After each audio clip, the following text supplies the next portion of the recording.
Hello to all our travel advisor friends. Greeting from Groundhog Day here at the Royal Caribbean Group.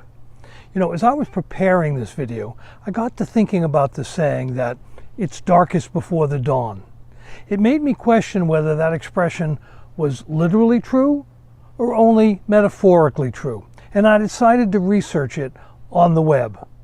As is so often the case, I got very convincing answers in both directions.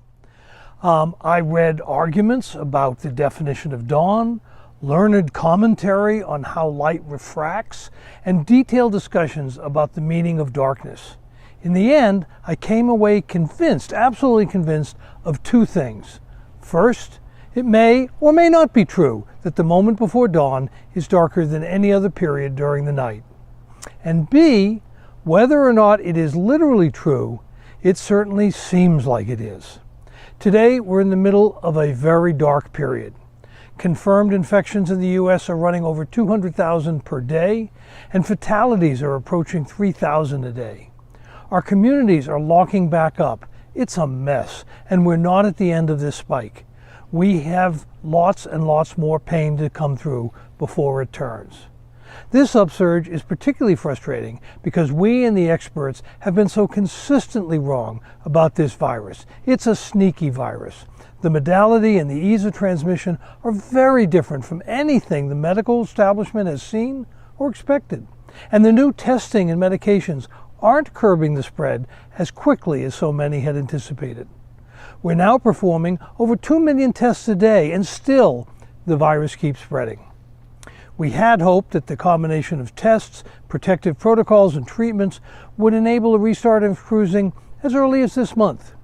But the scale of the spread and the reaction to the increased prevalence throughout the country has made that impossible. On the other hand, the arrival of highly efficacious vaccines is a game changer. Yippee! I've repeatedly referred to the vaccines as the ultimate weapon against COVID-19. And now they're here. Now we don't have to rely solely on testing and health protocols to enable society to open up. Now, finally, we have vaccines to lead the battle against COVID. The vaccines will bring down the prevalence of COVID-19 in society to a much more manageable level. They will protect those who are most vulnerable, and they will make the consequences of getting the disease less severe. All of this is going to enable society to open back up. Now, we all know it's not going to be an immediate fix. It will take some time, but finally we can see a more clearly defined timeline. The vaccines won't instantly provide herd immunity, but they will reduce the prevalence of COVID, and that will allow us to resume our lives much faster. And when the turn comes, it's pretty clear to me that it will come quickly. Right now, the cases seem to be growing rapidly, and it's hard not to think that they will continue to grow indefinitely. But they won't. They will reach a peak, and then they will start to fall just as fast as they rose. Obviously, as the cases fall, society, including our cruises, will begin to open up, and I believe that the demand will grow quickly. People are tired and frustrated, and they want to get away from this Groundhog Day experience. The demand for new experiences will blossom. Previously, we expected cruising to resume based on creating a virtual bubble of safety on a ship, even if the rest of the country was experiencing significant spread. Vaccines change all that. Today, we envision that the key, but not the exclusive factor, will be the vaccines rather than purely the protocols. Not to say that the protocols are irrelevant. For example, we just had a guest test positive on one of our early sailings out of Singapore. However, in this case, the protocols and collaboration with the Singaporean authorities resulted in swift containment of any potential COVID threat, some guest inconvenience, and a recognition that working together, our cruises can operate and deliver great experiences. It turns out there was no outbreak and only limited disruption. We did shorten the cruise by a day, but as we all gain experiences with such logistics, even this kind of thing won't be necessary.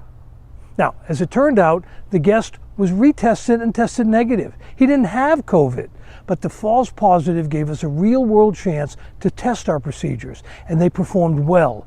They demonstrated how effective good preparation and strong cooperation can be.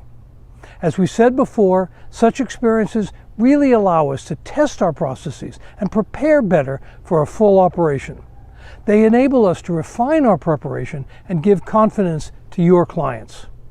We've waited a long time for this. We never imagined that it would take this long, and we never imagined that we could survive with such a lengthy shutdown. But we have all persevered. As hard as it's been, we in the travel and tourism industry have gone 9 months under the hardest possible conditions. We still have months ahead of us, but the dawn is approaching. After all this time, it's hard for us and for each of you to contemplate having to wait still longer. As I said before, it's hard to think that the sun is coming when you're in the middle of the storm, but it is. Although the first cruises will be later than we expected, the resumption of cruising will ramp up faster and be more robust. The range of possible outcomes has narrowed, and the resumption of normal life is now more clearly in view.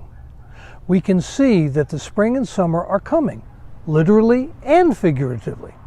We have had to find ways to work together to get us to that exciting time.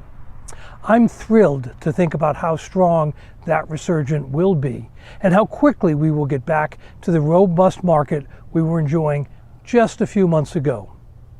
As we enter the holiday period this year, it's tempting to focus on leaving behind the terrible 2020. But I think we should concentrate on remembering our blessings, which are so bountiful, and wishing for better for others. I hope you all have a great holiday and that your new year opens with promise and resolve. Now, remember, it's more important than ever that you wear your mask and wash your hands.